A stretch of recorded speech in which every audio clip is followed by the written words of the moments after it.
నమస్తే, welcome to Swatantra news. This is Sumitra. బులెటిన్ల ముందుగా హెడ్లైన్స్. కాసేపట్లో నిర్మలా సీతారామన్తో రేవంత్ భేటీ. తెలంగాణకు రావాల్సిన బకాయిలపై చర్చ.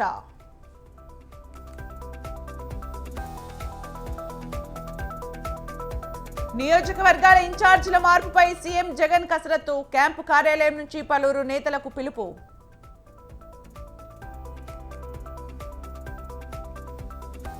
ఎమ్మెల్యేగా గెలిచి ఉంటే పరిస్థితి ఇంకోలా ఉండేది. కేటీఆర్ హరీష్ రావును ఆట ఆడుకునేవాడన్న జగ్గారెడ్డి.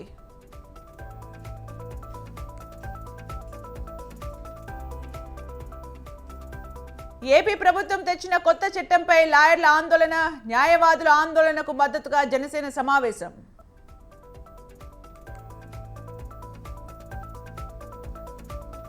రా కదలిరా పేరుతో ఎన్నికల ప్రచారానికి చంద్రబాబు శ్రీకారం. ఒంగోలు పార్లమెంటు పరిధి కనిగిరిలో తొలి బహిరంగ సభ.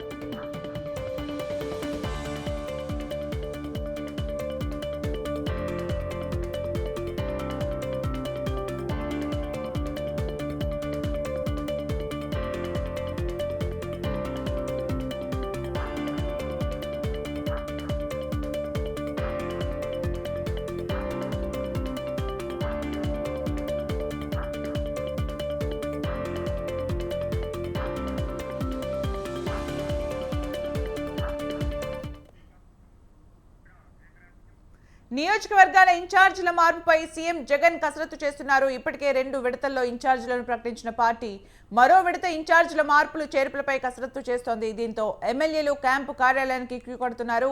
ఇప్పటికే గిద్దలూరు పంచాయతీ క్యాంపు కార్యాలయానికి చేరింది. సీఎంఓ నుంచి గిద్దలూరు ఎమ్మెల్యే అన్న రాంబాబుకి పిలుపు అందింది. వచ్చే ఎన్నికల్లో పోటీ చేయనని ఇప్పటికే ఎమ్మెల్యే అన్న రాంబాబు ప్రకటించారు. దీంతో గిద్దలూరు బాధితులు మాజీ మంత్రి బాలినేనికి అప్పగించే యోచనలో సీఎం జగన్ ఉన్నట్లు తెలుస్తోంది. మరోవైపు ఎమ్మెల్యేలు కాసు మహేష్ రెడ్డి, మద్దిశెట్టి వేణుగోపాల్, గోపిరెడ్డి శ్రీనివాస్ రెడ్డి కూడా క్యాంపు కార్యాలయానికి వచ్చారు.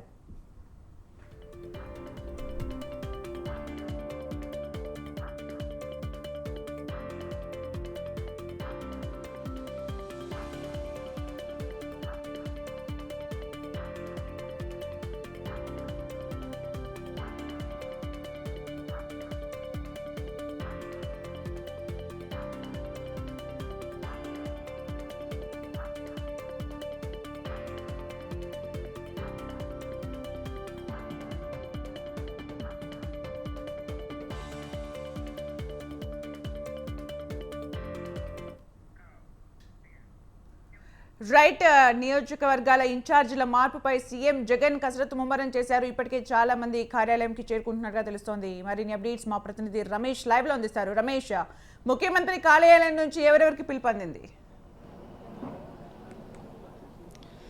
సుమిత్ర, ఎమ్మెల్యే అభ్యర్థుల మార్పులు చేర్పులకు సంబంధించి సీఎం జగన్మోహన్ రెడ్డి కసరత్తు కొనసాగిస్తూ ఉన్నారు. ఇప్పటికే 2 దఫాలుగా లిస్టులు విడుదల చేసినటువంటి వైఎస్ఆర్ కాంగ్రెస్ పార్టీ 3వ జాబితాకు సంబంధించి కూడా కసరత్తు చేస్తూ ఉంది. సీఎం జగన్మోహన్ రెడ్డి పిలుపు మేరకు కొంతమంది ఎమ్మెల్యేలు ఇప్పటికే పార్టీ సీఎంఓ కార్యాలయానికి చేరుకోవడం జరిగింది. ప్రధానంగా నరసరావుపేట నియోజకవర్గానికి సంబంధించి గోపిరెడ్డి శ్రీనివాసరెడ్డి, అదేవిధంగా కాసు మహేష్ రెడ్డి సీఎం క్యాంప్ కార్యాలయానికి వచ్చారు. కొద్దిసేపు క్రితమే గోపిరెడ్డి శ్రీనివాసరెడ్డి మీడియాతో మాట్లాడుతూ కూడా వచ్చే ఎన్నికల్లో తాను నరసరావుపేట నియోజకవర్గం నుంచే పోటీ చేస్తాను, దీనికి సంబంధించి నాకు అధిష్టానం నుంచి హామీ వచ్చిందంటూ కూడా ఆయన స్పష్టంగా పేర్కొనడం జరిగింది. గతంలో గోపిరెడ్డి శ్రీనివాసరెడ్డికి టికెట్ ఇవ్వద్దంటూ కూడా కొంతమంది నరసరావుపేటకు సంబంధించినటువంటి నేతలు, కార్యకర్తలు పార్టీ కార్యాలయం ముందు, సీఎం క్యాంపు కార్యాలయం ముందు ఆందోళన చేసిన పరిస్థితి కూడా ఉంది. ఈ అన్ని అంశాలపైన కూడా ఈరోజు చర్చించారు. గోపిరెడ్డి మాత్రం తనకు టికెట్ ఖరారైందని చెప్తూ ఉన్నారు. మరోవైపు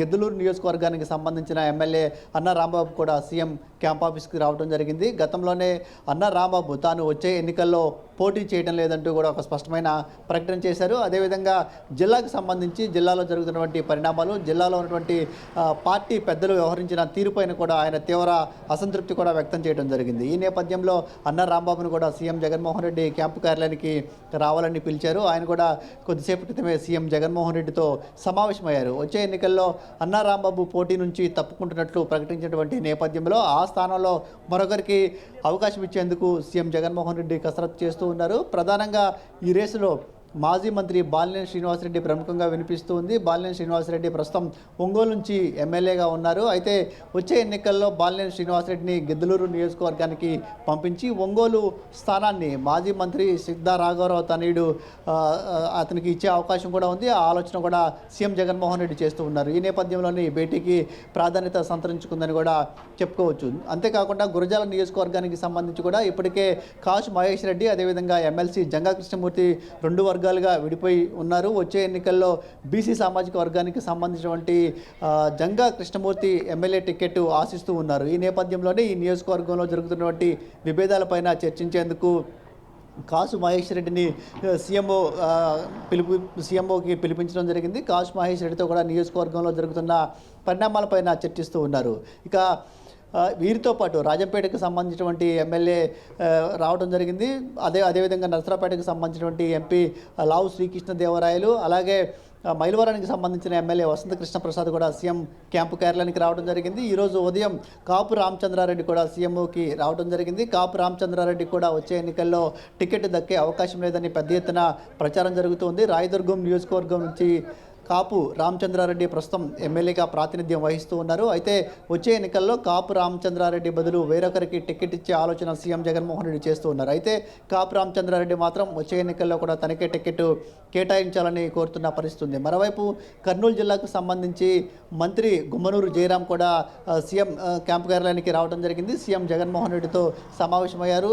గుమ్మనూరి జయరాంని వచ్చే ఎన్నికల్లో కర్నూలు లోక్సభ అభ్యర్థిగా ప్రకటించే ఆలోచనలో సీఎం జగన్ ఉన్నారు. అయితే గుమ్మనూరు జయరాం మాత్రం వచ్చే ఎన్నికల్లో మళ్ళీ ఎమ్మెల్యేగా పోటీ చేసేందుకే ఆసక్తి చూపిస్తున్నటువంటి పరిస్థితి కూడా ఉంది. సో ఈ నేతలందరూ కూడా వచ్చి సీఎం దగ్గర తమ అభిప్రాయాల్ని వ్యక్తం చేస్తూ ఉన్నారు. సీఎం జగన్మోహన్ రెడ్డి వారు చెప్తున్నటువంటి విషయాలు వినడంతో పాటు వచ్చే ఎన్నికల్లో పార్టీ గెలవాలన్నా తిరిగి మళ్ళీ వీళ్ళంతా ఎమ్మెల్యేలుగాను ఎంపీలుగాను గెలవాలన్నా కానీ మార్పులు చేర్పులు తప్పవనే అభిప్రాయాన్ని స్పష్టంగా నేతలకు చెప్తున్న పరిస్థితి ఉంది.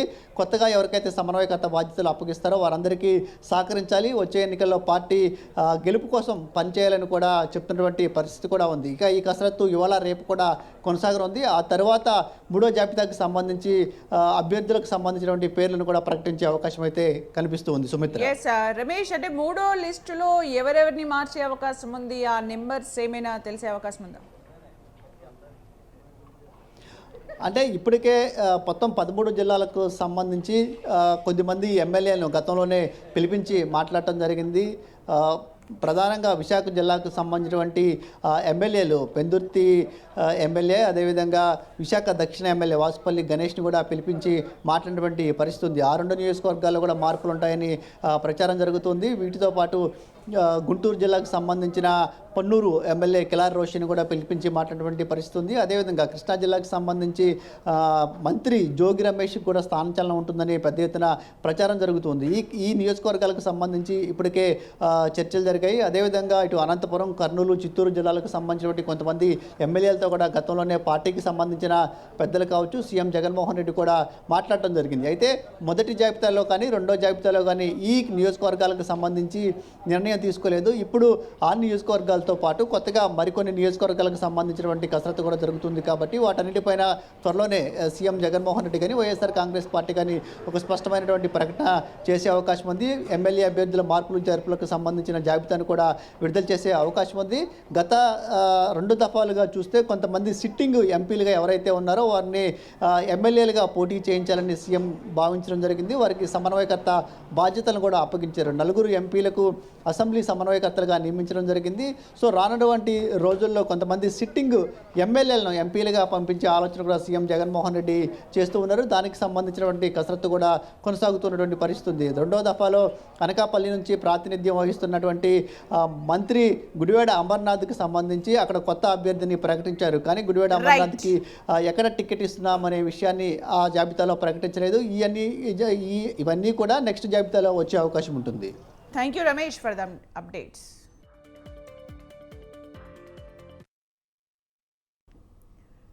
తాడేపల్లి క్యాంపు కార్యాలయానికి వచ్చిన నర్సారావుపేట ఎమ్మెల్యే గోపిరెడ్డి శ్రీనివాసరెడ్డి కీలక వ్యాఖ్యలు చేశారు. వచ్చే ఎన్నికల్లో నర్సారావుపేట నుంచే తాను పోటీ చేస్తున్నట్లు తెలిపారు. ఎన్నికల ముందు సీటు కోసం ఆశావాహులు ప్రయత్నించడం సహజమే అన్నారు. నియోజకవర్గంలో అసమ్మతితో నేతలు ఆందోళన చేయడం మామూలే అని ఎమ్మెల్యే పేర్కొన్నారు. ఆందోళనలతో నష్టమేమీ లేదన్నారు. కుటుంబంలో కలహాలు సహజమేనని దాన్ని సరిచేసుకుంటామన్నారు. లింగంకొండ అగ్రహారం భూముల విషయంలో చర్చించేందుకు సీఎంఓకు వచ్చానని వెల్లడించారు. భూముల సమస్యల్ని పరిష్కరించుకున్నామన్నారు.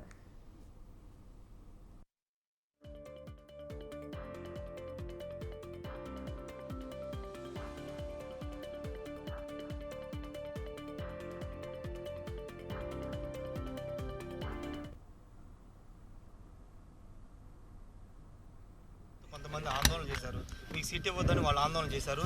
ఇక్కడ కూడా వచ్చి చాలాసేపు హడావుడి చేశారు. ఏం చెప్తారు, ఎందుకు వ్యతిరేకత వ్యక్తం చేస్తారు మీ నియోజకవర్గం?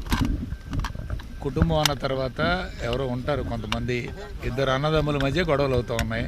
అలాంటిది ఒక పార్టీలో సహజంగా ఉంటాయి. అవన్నీ ఎలక్షన్ ముందు ఆశాభావులు ఉంటారు కాబట్టి సహజంగా జరుగుతూ ఉంటాయి. దాని గురించి పట్టించుకోవాల్సిన అవసరం లేదు. మాకైతే సీఎంఓ నుంచి ఎటువంటి పిలుపు లేదు. మేము వేరే పనుల మీద వచ్చాం, ఆ పనులన్నీ పూర్తి చేసుకొని కన్ఫర్మ్ అని చెప్పారు. కన్ఫర్మ్ అని పోటీ చేస్తున్నారు. అన్నీ సర్ది చేసుకుంటాం, అవన్నీ సరి చేసుకునే కార్యక్రమం చేస్తాం.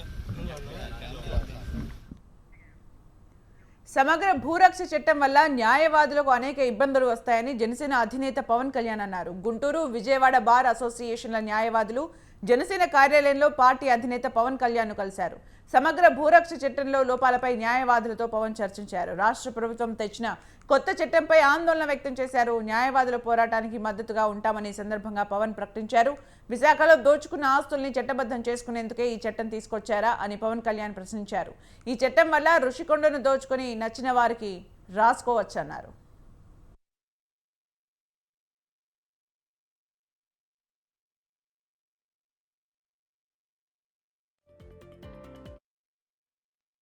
మొదటి నుంచి ఈ ప్రభుత్వం వచ్చినప్పటి నుంచి పట్టా పుస్తకాల్లో నా తల్లిదండ్రులు నా వారసత్వంగా వచ్చిన పుస్తకం మీద, పట్టా పుస్తకం మీద ఈ ముఖ్యమంత్రి ఫోటో ఏంటి, జగన్ ఫోటో ఏంటి అని చిరాకు చాలా మందిలో ఉంది. జగన్ దీన్ని ఎలా అనుకూలంగా తీసుకుంటున్నాడంటే, ఆయనకి వైజాగ్లో వచ్చి దోచుకున్న ప్రాపర్టీస్ అన్నిటిని లెజిటిమేట్ చేసుకోవడానికి ఇది తెచ్చుకున్న చట్టంలా ఉంది. నాకు ఒకటే అనిపిస్తుంది, ఋషికొండని ఒక ఉదాహరణ చెప్తాను. ఋషికొండని రేపొద్దున అన్యాక్రాంతం దోచుకున్నాడు ఆయన. సో ప్రతిదానికి కోర్టు అనే ఒక రక్షణ చట్టాన్ని తీసేశారు దీనివల్ల.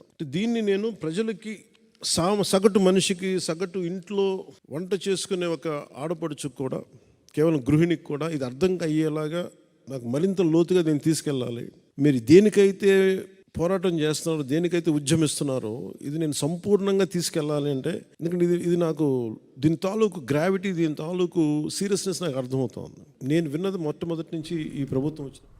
ప్రముఖ వ్యాపారవేత్త, రాజకీయ నాయకుడు బొల్లినేని కృష్ణయ్య తనను రెండో పెళ్లి చేసుకుని మోసం చేశాడంటూ కృష్ణవేణి అనే మహిళ ఆవేదన వ్యక్తం చేసింది.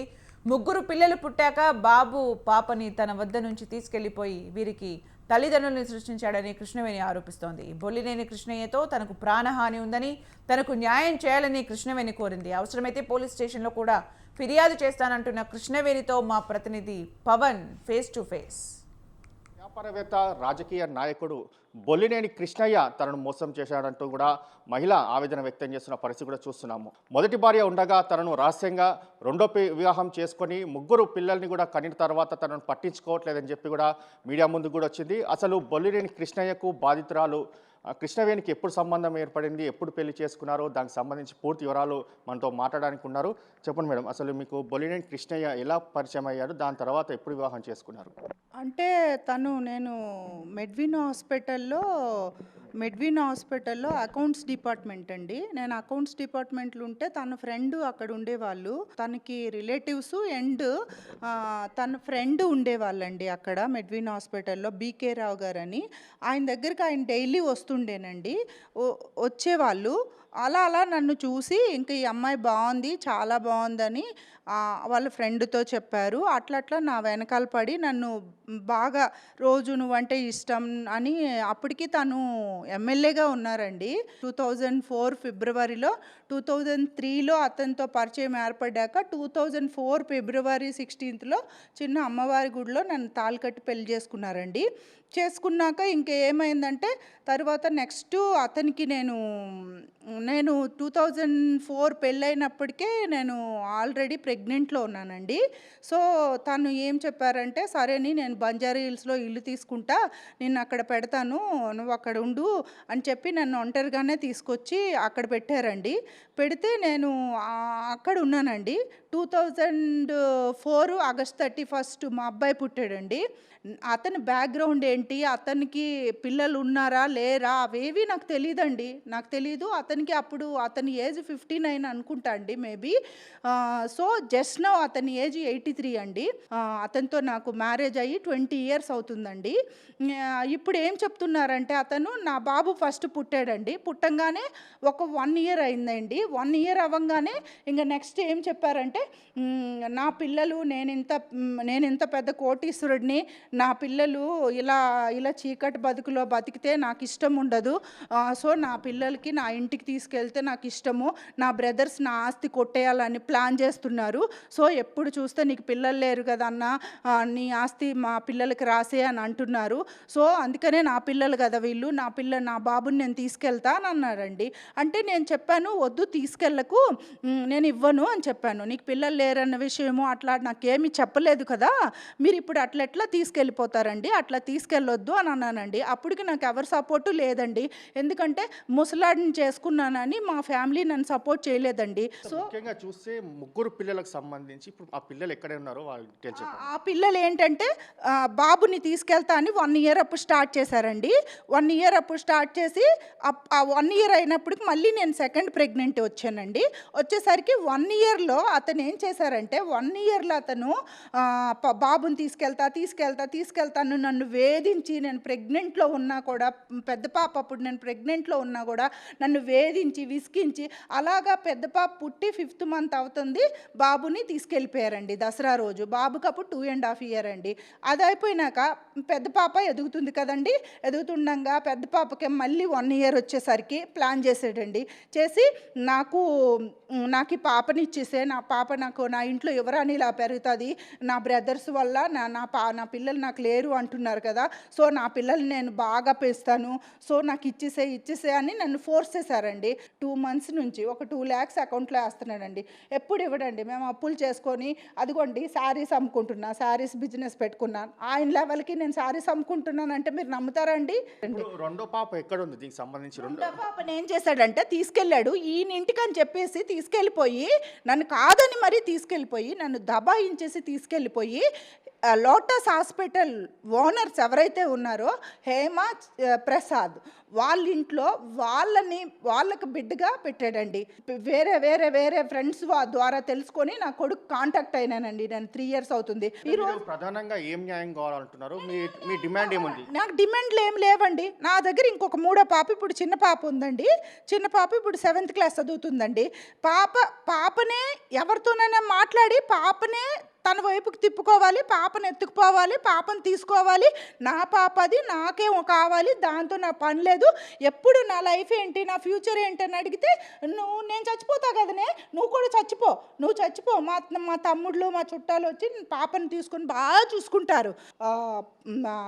కొడాలి నాని అన్న అందరు ఇక్కడే ఉండే, వాళ్ళందరూ ఉన్నారు కదా అని భయపడి సీక్రెట్గా వచ్చేవాడు, సీక్రెట్గా వెళ్ళిపోయేవాడు. ఎట్లా అండి? ముఖ్యంగా ప్రధానంగా తన ముగ్గురు పిల్లలు తన వద్దకు తీసుకురావాలి, అంతేకాకుండా ఫోర్జరీ చేసిన డాక్యుమెంట్లు అన్నీ కూడా తీసివేసి తన పేరును కూడా మెన్షన్ చేయాలని చెప్పి కూడా ప్రధానంగా డిమాండ్ వ్యక్తం చేస్తున్నారు. అంతేకాకుండా న్యాయ పోరాటం చేస్తాను, న్యాయంగా పోలీసులకు కూడా ఫిర్యాదు చేస్తారని చెప్పి కూడా బాధితురాలు కృష్ణవేణి ఒక ఆవేదన వ్యక్తం చేస్తున్నారు. ఇవి బులెటిన్ విషయాలు. కీప్ వాచింగ్ స్వతంత్ర.